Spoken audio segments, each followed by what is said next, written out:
Hey YouTube, welcome back to the channel. This is the Cultural Confederacy. It's late Tuesday night going into early Wednesday morning. Just got off work doing the swing shift and my voice is shot. I've been on the phones all night checking people in. We have a pool tournament this week. It was crazy. Everything that could go wrong went wrong. But I come home and make some coffee and pop on the camera, talk about this State of the Union speech.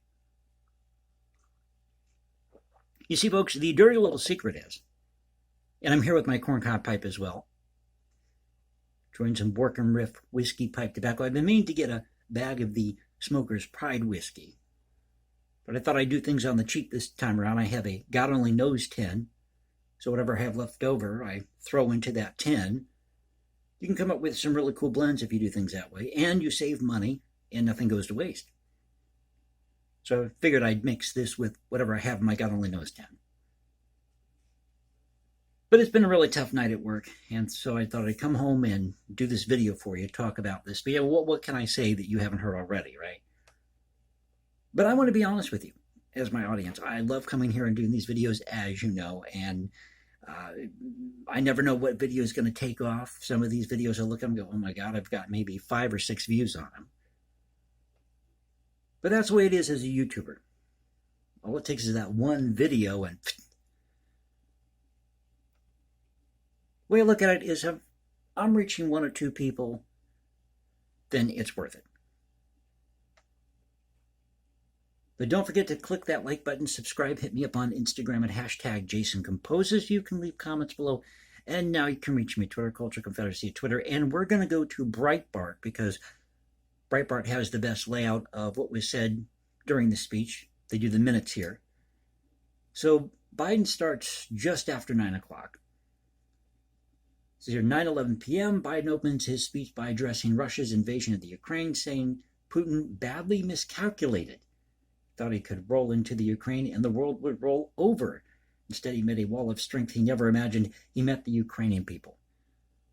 I'm sorry, folks. That is the most generic thing I've ever heard. You know what I would have done if I were president? I would have looked directly in the camera and I would have said, Vladimir Putin, you either get your ass out of Ukraine or I'll personally fly over to Moscow and I will tie you to a chair and beat the crap out of you until you get it right that you don't invade other countries. That's what you tell Vladimir Putin on live TV. I would so do that. 9:14, lawmakers give a standing ovation to Ukraine's ambassador to the U.S. Putin is now isolated from the world more than he has ever been, the president says. 9:17, Biden confirms that his administration will close America's airspace to Russian planes. The president then says that U.S. troops will not engage militarily against Russian troops in the Ukraine. So he's trying to avoid a war with Russia here. Quote, he thought he could divide us at home in this chamber and this nation, and he thought he could divide us in Europe as well. But Putin was wrong. We are ready. We are united. The dirty little secret is that the United States has always been in the state of disunion, and that's the way the founders wanted it, because they understood that states are sovereign and independent, that people should be in charge of their own destiny. They didn't want to live under the thumb of a monarch or an oppressive government. They understood that people have political differences, and they designed mechanisms that people could use to settle those differences, air their grievances, rather than stringing people up in the streets. They didn't want another French Revolution. I mean, that's why we had the Constitution ratified, the Bill of Rights, because of what was going on with the French Revolution and other things in Europe at the time.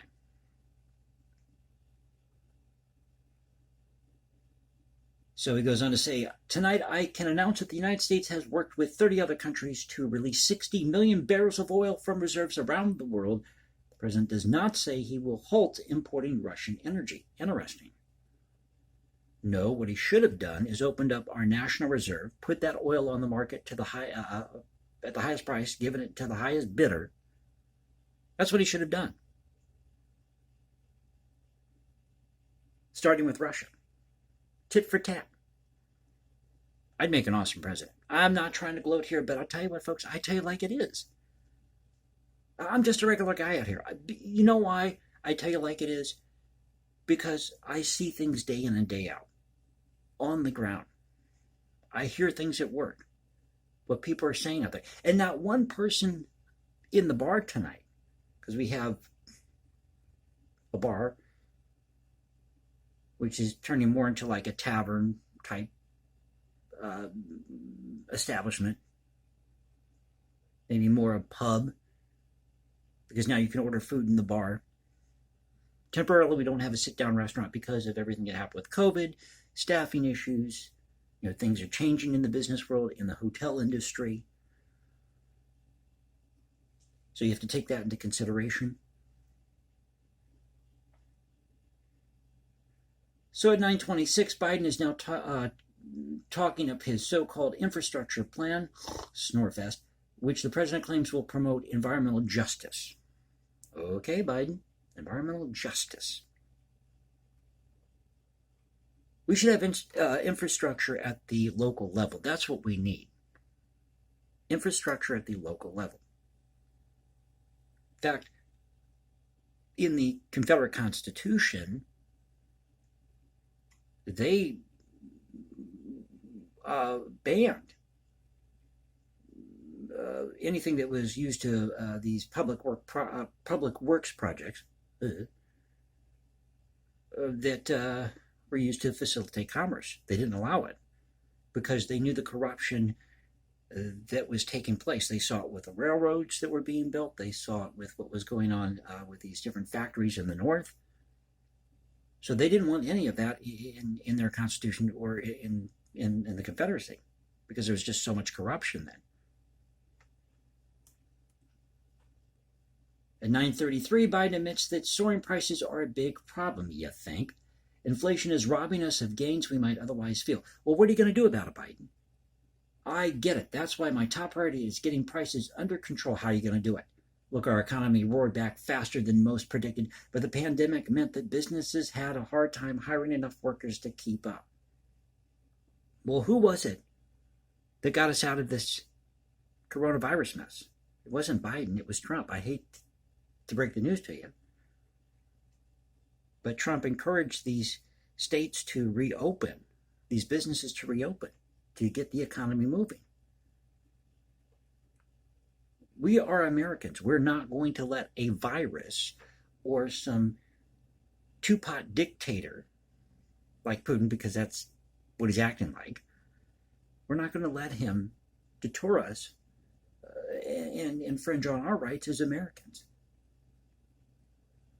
We're not going to let it happen because we believe in freedom in this beautiful place we call the United States of America.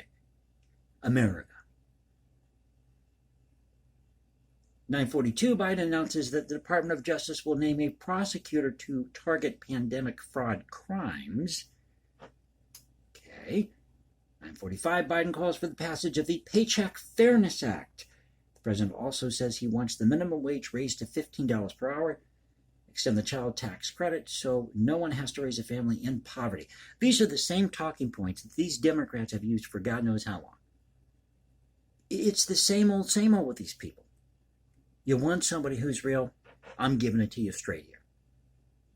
You want to have paycheck equality or equity, whatever you want to call it, then get off your ass and go out and get a job and work as hard as you can so that you can make as much money as you can, so you can put that in the bank and you can make interest on the money that you save. You'd be amazed at how much money you'll have in your pocket if you just cut the fat. You don't go out to eat. I love shopping at Walmart for groceries, and now that I have a day that's going to be cut from my schedule, I'm going to be going to Family Dollar. Not trying to plug Walmart or Family Dollar. I'm just saying when things get lean, you learn how to accommodate the changes that are happening economically in your life or whatever your circumstances. You learn how to adapt. At 10 o'clock, Biden gives a shout out to the so-called Facebook whistleblower, Frances Hangen. Is that correct? H-A-N. No, Hagen. I'm sorry. My eyes are tired. I can barely talk or see straight right now. Hagen, Haugen, and says, quote, "We must hold these social media companies accountable to the national experiment they are conducting on our children. May God protect our troops. Go get them," he concludes. In 2008, Biden finishes his speech by saying, "My report is this: the State of the Union is strong because you, the American people, are strong." Heard it before. There was nothing new in this speech. I didn't have to even watch the speech to tell you that.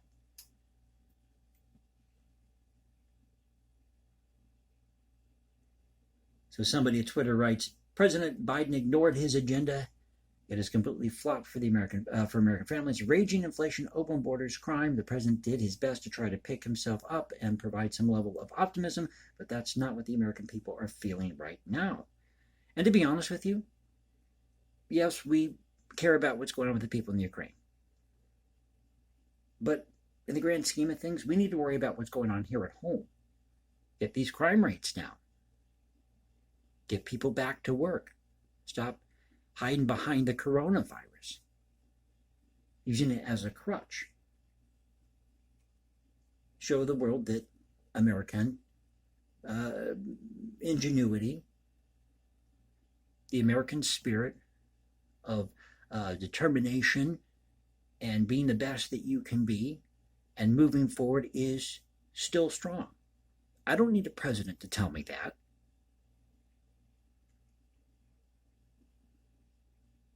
And if all these states would just go their separate ways and do what's best in the best interest of each state and the citizens who live in those states, because the things that happen in those states affect people who live in those states, I think we'd be a lot better off in the long run. We wouldn't need to have this State of the Union, or pardon me, State of the Disunion, whatever you want to call it, speech.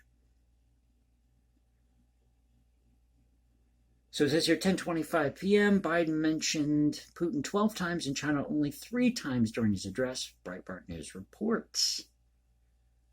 So no mention of China, or very little mention of China here. So you have China, you have Russia. Just tell these leaders to go pound sand and say, to hell with you people. We're going to make our own products here in America.